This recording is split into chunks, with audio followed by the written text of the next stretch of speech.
दोस्तों class 11th के political science की पुस्तक है, इसके चैप्टर 4 का यह आखिरी वीडियो होगा इस चैप्टर का, जिसमें कि आज हम अस्थाई कार्यपालिका से संबंधित तथ्य को जानेंगे। आप अपनी बुक के पेज नंबर 94 पे देख सकते हैं। तो आइए दोस्तों, नोट्स के माध्यम से हम इसे समझते हैं। कार्यपालिका और उसके प्रकार को अगर हम देखें तो दोस्तों, जैसा कि हम सब ने देखा इस चैप्टर में, कार्यपालिका के विभिन्न देशों में विभिन्न प्रकार को अपनाया गया है। तो लोकतंत्र में सरकार के 3 प्रमुख अंग होते हैं, एक विधायिका, दूसरी कार्यपालिका और तीसरी न्यायपालिका। इसी में से हम कार्यपालिका के बारे में अध्ययन कर रहे हैं इस चैप्टर के तहत। इसमें से कार्यपालिका जो है, सरकार के तीनों अंगों में से इनका जो प्रमुख कार्य है, विधायिका द्वारा बनाए गए कानूनों और नीतियों को लागू करना। कार्यपालिका को मुख्यतः 2 भागों में विभाजित किया जाता है, एक राजनीतिक कार्यपालिका और दूसरी जो होती है वो परमानेंट एजुकेटिव यानी कि ब्यूरोक्रेट जो होते हैं, ब्यूरोक्रेसी यानी कि अस्थायी कार्यपालिका। तो पॉलिटिकल एजुकेटिव, इनमें जनता द्वारा एक निश्चित समय के लिए चुने गए प्रतिनिधि शामिल होते हैं, यानी इलेक्शन के माध्यम से हम आप जो अपने प्रतिनिधि को चुनते हैं वो राजनीतिक कार्यपालिका के तहत माने जाते हैं, जैसे कि प्रधानमंत्री, मंत्री और राष्ट्रपति। ये राजनीतिक कार्यपालिका के तहत आते हैं क्योंकि इनका कार्यकाल फिक्स होता है 5 वर्ष के लिए। जब तक की सरकार होती है तब तक ये कार्यपालिका विद्यमान रहती है। ये नीति निर्माण के लिए उत्तरदायी होते हैं और ये अस्थायी होते हैं, यानी कि 5 वर्ष बाद, यानी सरकार परिवर्तन होने पे कार्यपालिका बदल जाती है। मान लीजिए कि एक ही पार्टी का फिर से दोबारा यदि सरकार बनता है तो 5 साल बाद में फिर नए सिरे से मंत्रिपरिषद का गठन होगा, नए तरीके से फिर से विधायक दल के नेता चुने जाएंगे। इस प्रकार से जो है ये कार्यपालिका का जो रूप है ये अस्थायी होता है। राजनीतिक कार्यपालिका का याद रखेंगे, ये एक निश्चित अवधि के लिए होता है। हो सकता है कि भारत में ये 5 वर्ष के लिए सरकार बनाई जाती है, यहाँ पे किसी अन्य देश में 6 वर्ष के लिए बनाई जाती हो या कहीं पे 4 वर्ष के लिए ही बनाई जाती हो। इस प्रकार से ये एक निश्चित अवधि काल के लिए ही कार्यपालिका रहते हैं। इसके बाद में यदि हम अस्थायी कार्यपालिका की बात करें, परमानेंट एजुकेटिव या फिर ब्यूरोक्रेसी की अगर हम बात करें, इसमें वो लोग शामिल होते हैं जो योग्यता के आधार पर लंबी अवधि के लिए नियुक्त किए जाते हैं। इन्हें सिविल सेवक या नौकरशाह भी कहते हैं। जैसे कि दोस्तों अपने देश में भी यूपीएससी के तहत एग्जाम होता है, इसके तहत सिविल सर्वेंट्स चुने जाते हैं। ये सभी परमानेंट एजुकेटिव के तहत आते हैं। अभी आगे हम इस चैप्टर में देखेंगे, इनके वर्गीकरण को भी समझेंगे। अस्थायी कार्यपालिका की अगर हम विस्तृत आवश्यकता को अगर हम देखें कि इनकी क्या आवश्यकता है, जब राजनीतिक कार्यपालिका के तहत यदि मंत्रिपरिषद है, प्रधानमंत्री है, राष्ट्रपति है, तो फिर हमें परमानेंट ब्यूरोक्रेट की क्या ज़रूरत है, ब्यूरोक्रेसी की, परमानेंट एजुकेटिव की क्या ज़रूरत है। तो दोस्तों अस्थायी कार्यपालिका की अगर हम ज़रूरत की बात करें तो सर्वप्रथम तो ये है कि नीतियों में निरंतरता लाने के लिए, जैसे कि लोकतंत्र में सरकारें बदलती रहती है, 5 वर्ष के लिए एक सरकार बनती है और फिर हो सकता है कि अगली 5 वर्ष से इनका जब अवधि समाप्त हो जाए, इलेक्शन होता है, फिर इलेक्शन में ये पार्टी हार जाए, हो सकता है किसी और पार्टी की सरकार बनेगी, नया मंत्रिपरिषद बनेगा, लेकिन देश का प्रशासनिक ढांचा नहीं बदलता है। 5 साल के बाद भी प्रशासनिक ढांचा वही रहता है, सिर्फ सरकार बदल जाती है। नई सरकार आने पर भी देश की सुरक्षा, विदेशी मामले और जन कल्याणकारी योजनाएं जो है बिना रुकी चलते रहे, क्योंकि नौकरशाही प्रशासन को निरंतरता प्रदान करती है। सरकार बदलने से इन चीज़ों के ऊपर में फर्क ना पड़े, जैसे कि जो विदेश के मामले हैं वो चलते हुए रहने चाहिए, जो जन कल्याणकारी योजनाएं वो चलते हुए रहने चाहिए। तो इन और जो नई सरकारें बनती हैं उनको दिशा निर्देश या फिर जो देश की जो सुरक्षा की मामला है, ये सभी सारी चीज़ें जो है इनके द्वारा किया जाता है। तो इसलिए नीतियों में निरंतरता के लिए ज़रूरी है कि परमानेंट एजुकेटिव हो। इसके बाद में विशेषज्ञता और अनुभव की बात करते हैं। दोस्तों अपने देश में इलेक्शन लड़के राजनेता बनने के लिए, जनप्रतिनिधि बनने के लिए कोई निश्चित योग्यता नहीं फिक्स है, परंतु जो परमानेंट एजुकेटिव के तहत जो लोग सेलेक्ट होते हैं उनके लिए एक निश्चित योग्यता होता है। वो एग्ज़ाम क्लियर करने के बाद में ज्वाइन करते हैं। तो इसीलिए इनके पास में विशेषज्ञता माना जाता है और इनके पास में अनुभव भी माना जाता है। राजनीतिक कार्यपालिका के सदस्यों के पास अक्सर किसी विभाग का विशेष तकनीकी ज्ञान नहीं होता है। हो सकता है कि आपको वित्त मंत्रालय से संबंधित जानकारी नहीं हो, परंतु आपको वित्त मंत्रालय दे दिया जाए। हो सकता है कि आपको शिक्षा मंत्रालय से संबंधित जानकारी नहीं हो, परंतु आपको शिक्षा मंत्रालय दे दिया जाए। तो इन्हीं चीज़ों के लिए आवश्यक है कि आपके पास में ब्यूरोक्रेट होते हैं जो आपको इन चीज़ों के प्रति सलाह करते हैं, एडवाइस करते हैं नीति को अपनाने के लिए। इसके विपरीत सिविल सेवक जो होते हैं दशकों के जमीनी अनुभव और कठिन प्रशिक्षण के माध्यम से प्रशासनिक बारीकियों और कानून के विशेषज्ञ बनते हैं। दोस्तों, सिविल सेवक में भी क्या है कि जो मंत्रालय में जो सेक्रेटरी होते हैं, यदि आप यूपीएससी का एग्जाम क्लियर भी करते हैं तो आप जब 15-20 वर्ष की जब आप सर्विस देते हैं तो उसके बाद में जाकर के आप सेक्रेटरी लेवल तक पहुंच पाते हैं।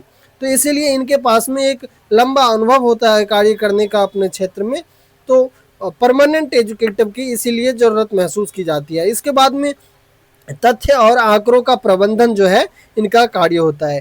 देश के विकास के लिए बजट तैयार करना, बजट तैयार करने में नौकरशाह की महत्वपूर्ण भूमिका होती है।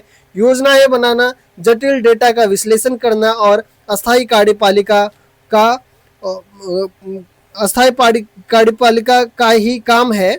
और ये नीतियों को मंत्रियों को नीति बनाते समय सही और निष्पक्ष सलाह प्रदान करते हैं। यानी मंत्री जो नीति बनाते हैं उसमें भी ये सही और निष्पक्ष सलाह प्रदान करते हैं मंत्री को। देश में जो कोई योजना लागू होता है उन सभी योजनाओं के पीछे नौकरशाह का एक महत्वपूर्ण भूमिका होता है, चाहे उस योजना को तैयार करने में या फिर उस योजना को क्रियान्वयन करने में या फिर उसके विश्लेषण करने में कि इसका समाज के ऊपर में क्या फर्क पड़ेगा, किस तरीके से इसको लागू किया जाए, किस वर्ग को इससे लाभ होगा, किस वर्ग को इससे हानि होगा। इन तमाम प्रकार की चीज़ें जो है ये परमानेंट एजुकेटिव के द्वारा ही किया जाता है।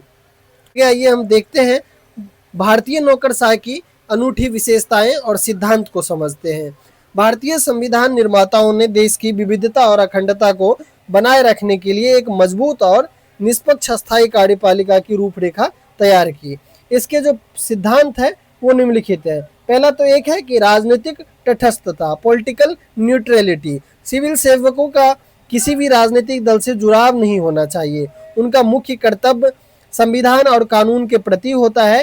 चुनाव के बाद सत्ता में चाहे दक्षिणपंथी सरकार आए या फिर वामपंथी सरकार आए, नौकरशाह का कार्य सरकार की नीतियों को पूरी निष्ठा से लागू करना है। यानी ऐसा माना जाता है कि जो ब्यूरोक्रेट है वो एक तरीके से पॉलिटिकली न्यूट्रल होना चाहिए और सरकार की कोई भी विचारधारा हो, किसी भी विचारधारा की पार्टी का सरकार बने, जो ब्यूरोक्रेट है वो राजनीतिक रूप से तटस्थ होकर के कार्य करे अपनी पूरी निष्ठा के साथ में। इसके बाद में अनामिकता का सिद्धांत, प्रिंसिपल और एनोमिटी दिया गया।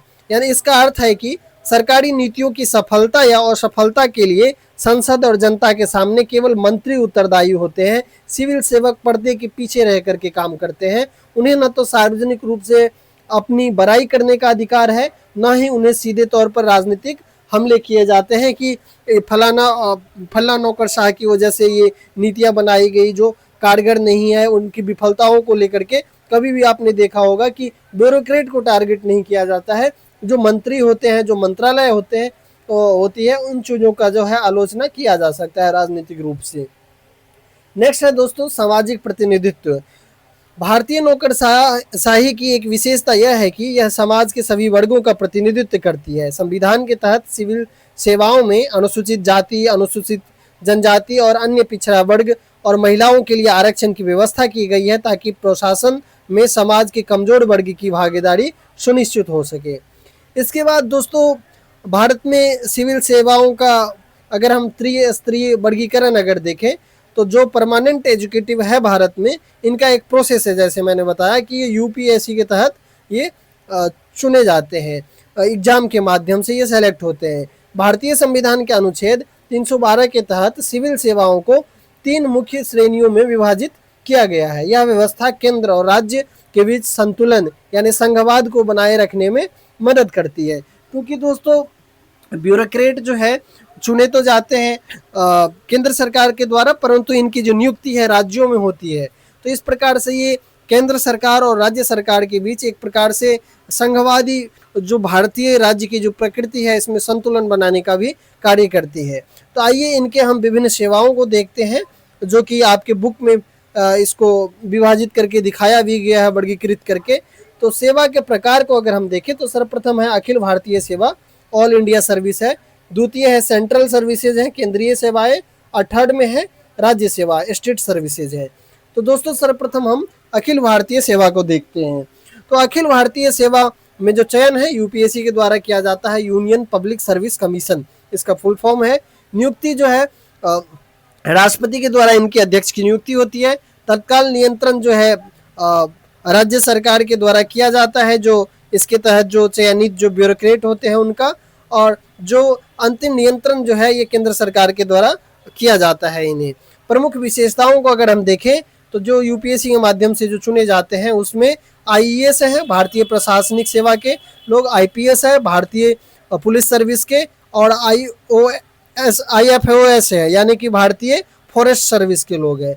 तो इनकी विशेषता यह है कि ये सेवाएं भारत की अनूठी विशेषता है। इनके अधिकारी केंद्र और राज्य दोनों सरकार में काम कर सकते हैं। ये पूरे देश में प्रशासनिक एकरूपता बनाए रखने के लिए मददगार होती है। अब हम केंद्रीय सेवा की बात करते हैं, सेंट्रल सर्विसेज की बात करते हैं।